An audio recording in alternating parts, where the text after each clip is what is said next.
Okay, we are looking at the topic 4 practice part 3. Topic 4 practice part 3.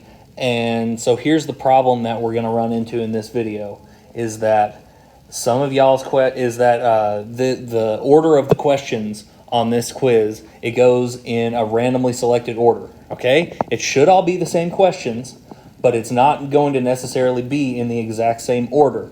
So you need to watch for that. You need to look at the diagrams that I'm looking at and make sure you're clicking on the right answers for the right diagrams, okay?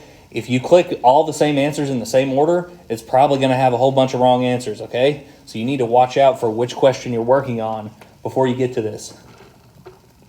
Now, on my question number 1 here, we've got 2 triangles, and it has markings that we've got 3 congruent angles. Now, we talked about this in the last section of the topic 4 notes, the very back page. When you have 3 angles that are congruent, that's a situation of angle, angle, angle, right? AAA. So it is very tempting on a question like this to just click AAA. But that is not the answer, okay? When we talked about AAA yesterday, in the column underneath yes or no, we answered no to the question, can I prove these triangles are congruent? We said, no, you cannot use AAA to prove that they're congruent. So that is not going to be your answer. If you only have the information about angles, that is not enough information to prove those triangles are congruent. Your answer is NEI. Go on now to question number 2. Question number 2 gives us 2 triangles. And you notice something kind of weird about these triangles.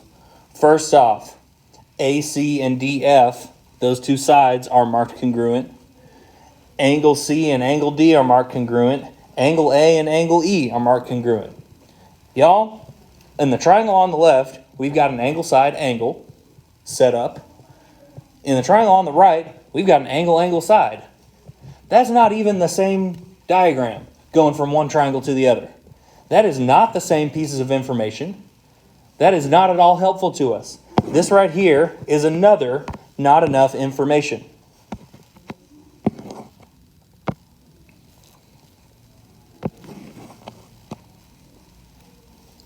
Up next, we're looking at one that's like this.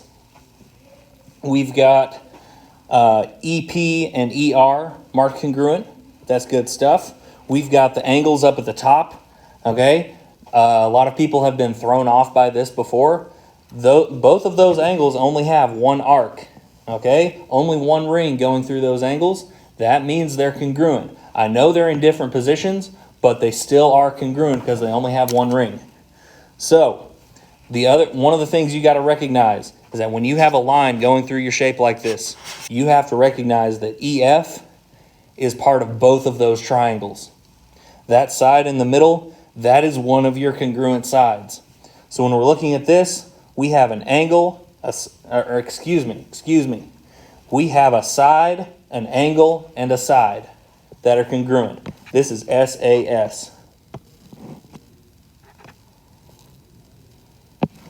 This next one right here, you will notice that we have 2 right triangles, but that does not necessarily mean our answer is going to automatically be hypotenuse leg.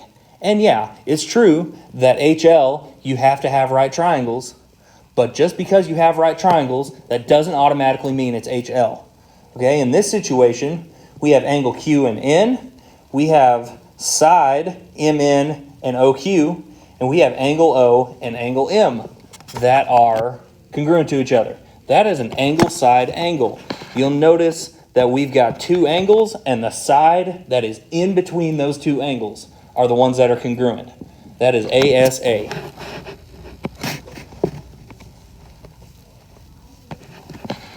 Coming up to this next one is very, very similar to the one off of the notes. This diagram right here is pretty similar to one of the ones that was on the notes.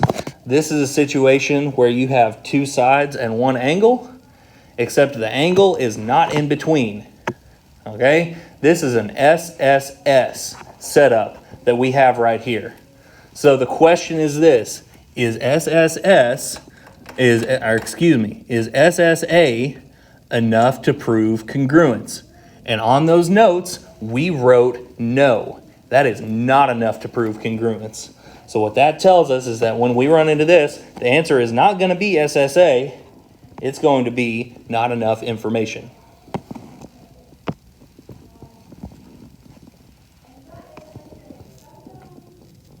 Coming up to this next one. All right, this is another situation where you have to be able to recognize something. All right, we've got two sides that are marked congruent. PT and GT both have one hash mark. FT and ST both have two hash marks.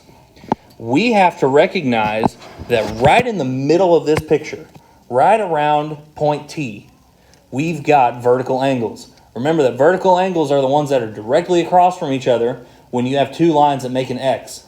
When you have two lines that intersect and you've got angles directly on either side of that crossing point, those are vertical angles, and vertical angles are congruent. You have to recognize this because it's not going to be marked on your paper, okay? We have a side, the angle in the middle, and another side. That is an SAS congruence.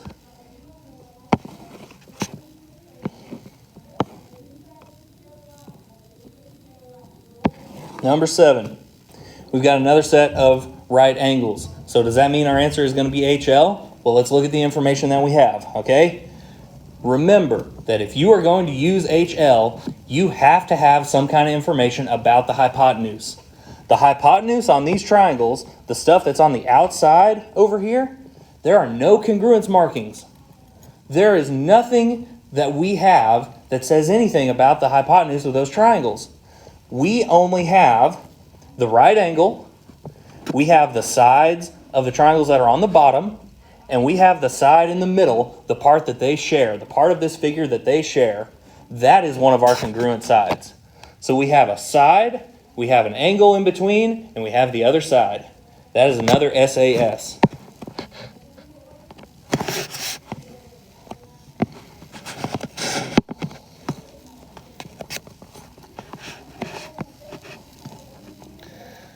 This picture right here is a kind of a strange one, okay? We've got one angle that is marked as congruent.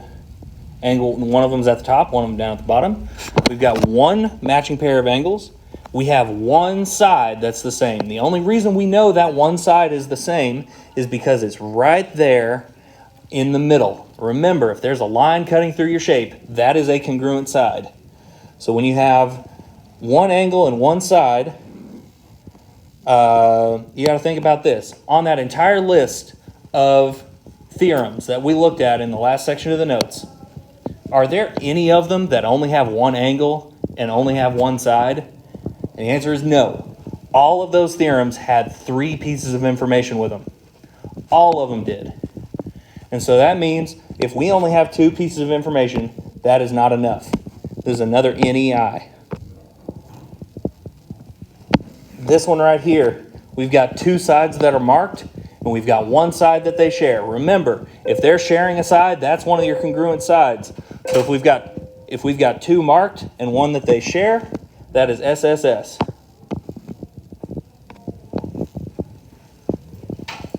This last one right here. This is a situation where we can actually know something about the hypotenuse of the triangles. Okay? We've got information. First of all, we know that they're both right triangles because they have the squares in the corner. We have markings on one of the legs, and then the side that they share, that last congruent side to each one, that is the hypotenuse. This is a situation where we actually do have the hypotenuse congruent and one of the legs congruent. So we finally get to use that HL. All right, that's all we have for the practice part 3 for topic 4. Hopefully y'all paid attention and did good on this. Hopefully going out of order didn't mess you up too much. All right, y'all have a good one.